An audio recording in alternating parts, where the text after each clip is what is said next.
What I'd like to talk about now is more of the mechanics of pitching. As you can tell, I'm on the mound here, but I believe that the simplest way to present this is where I'm standing at right now. This is our point A. Our destination's point B. And I'm sure you've been taught in school, best way between 2 points is a straight line. So that's what we're going to be focused on here. That straight line is determined by, you've got the balls of your feet. Okay, I'm sure in sports you've been taught that you've got your heels, and then you got weight out on the balls of your feet, which is the area attached to the toes. I think it's very, very important. Okay, and that's where it all starts. We got to have a very sound foundation, and it starts with our weight and balance being on the balls of our feet. Okay, but I'm here at point A. I've got me a straight line to point B, and it starts with the back ball of my back foot, a straight line right toward my target. So that being said, we're going to move on into what I think statistics don't lie. And the younger or the sooner you start focusing on statistics, I think that's going to help you with your approach as a pitcher, hitter, or whatever. But we know that 70% of the time, plus or minus, you're going to have a runner on base. As a pitcher, you know, over the multiple innings, that statistic is relative, even at young age, definitely at the highest level. So I train and I encourage you to train from the stretch position. Okay, because I just got through telling you majority of the time you're going to be in that stretch position. So all kinds of ways of getting into that stretch position, if you will, that's called style. You know, style is something that each individual has his own style, but mechanically, the physics behind this function, they could pretty much be the same for right-handers, for left-handers, for each individual, each pitcher. So there again, you're going to be able to probably tell, I'm going to go with that four-seam fastball because, you know, I really encourage you guys to get that down, okay? And another good point about that, these two fingers here, the further they are apart, the weaker they are. So when you're throwing a baseball fastball, we don't want those fingers to be too far apart. So ideally, just get you a nice little fingertip gap in between, and you know, keep them together and keep them strong. But back to the stretch position. At a young age, I don't believe that it's important to get to one side or the other of the rubber. So I just encourage the kids to get right in the middle of the rubber, if you will. Just go ahead and put your foot. A lot of times too, which now we've got these awesome, especially here at MVP, these nice artificial mounds, but you'll also see those on the fields at certain parks, and you don't have to worry about it. But where there's a real dirt mound, a lot of times you have a hole where your other pitcher or you have dug right in front of the rubber. I encourage you mentally, just get in that hole. Just get in the hole so that you don't have to pitch around it and worry about all that stuff. Get in the hole, and but right now we don't have to worry about that. So I'd like to put your foot in the middle of the rubber. From my start position to my set position also comes my focus. And I'm looking in that direction, but I'm focused on what I'm about to do here as a pitcher. So from here, a couple of things that we need to touch on. There is a sequence. There's a sequence of events. I teach kids, the first thing we got to do, we've got to gather the front side lower body, okay? You spin hip rotation, hip inclusion.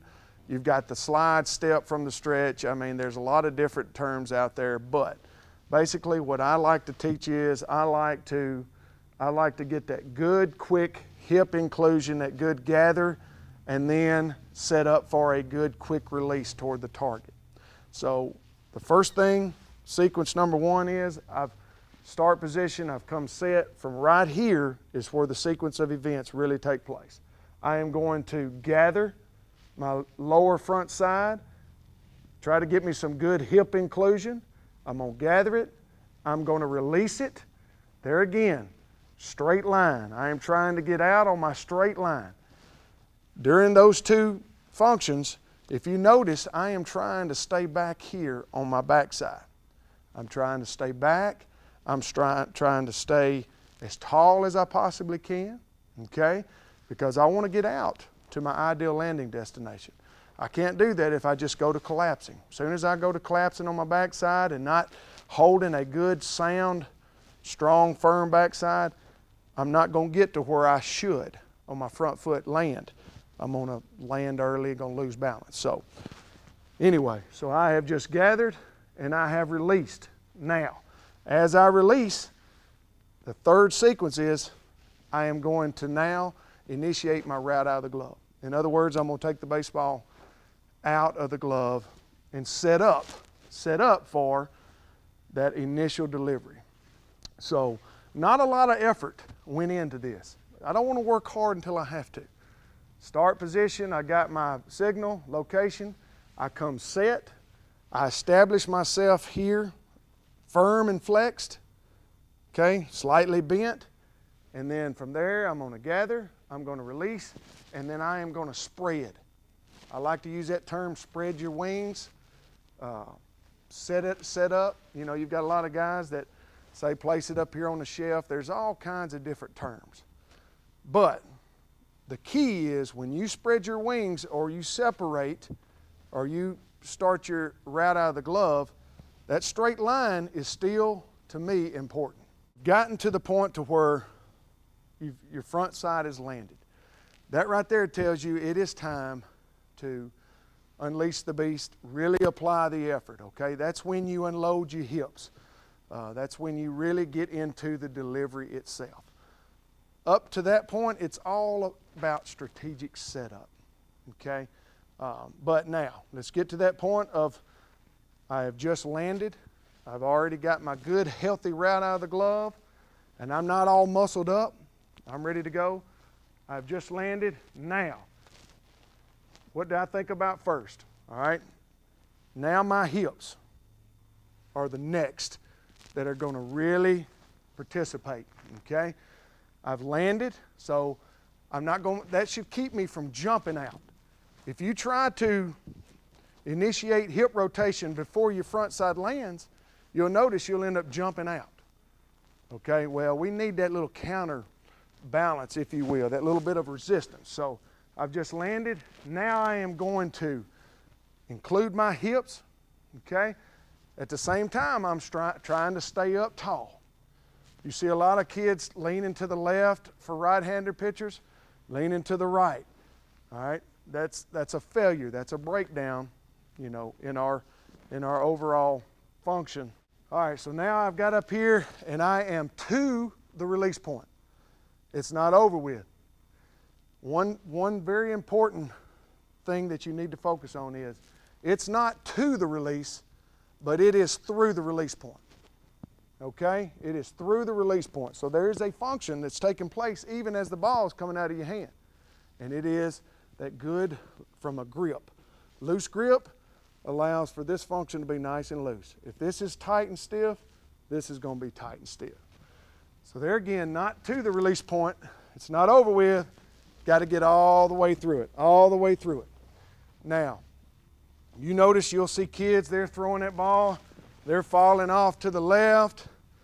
You got kids delivering the baseball, standing straight up, walking off the mound. All of that is having a negative effect on the delivery. So that being said, once this front foot lands, as I mentioned earlier, your ideal landing destination, that's the extent of the distance you have to go toward that target. Because we want everything to come through. We want it all to be released. So just to kind of go back over that reel again, I've got, like I said, I don't care if you're on the left side or the right side. I encourage you to get in the middle, get in that good start position, ball in hand, come from start to set. We're going to gather, we're going to release, we're going to spread or set up, good elbow alignment, up on landing, hips, and there again I'm trying to get up tall. My hips into my launch position, into my delivery, through my release point, boom. And at the whole time I'm trying to keep my head on my target.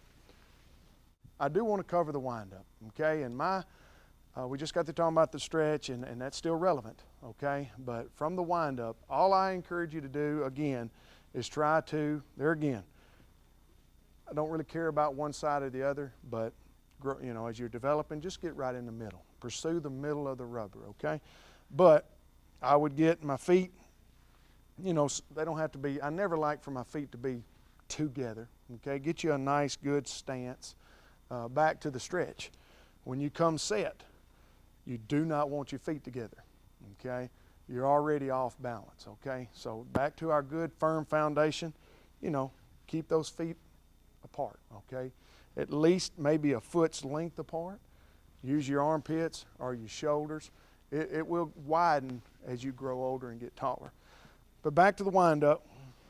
I'm here again. All of my focus and my head's in that direction. So I'm going to try to keep my head in that direction throughout the whole delivery. But make these functions here very simple. Don't be rocking way over here to the left. Left-handers way over here to the right. If you can, try to make it as much as a point A, straight line, to point B. I'm here, very simple. You agree this isn't going to do anything. Okay, I'm here, slightly back. I got to make an effort to get my foot in front of the rubber, not on the rubber. Okay, and then from here, pursue that good balanced position, okay, that is similar to the stretch.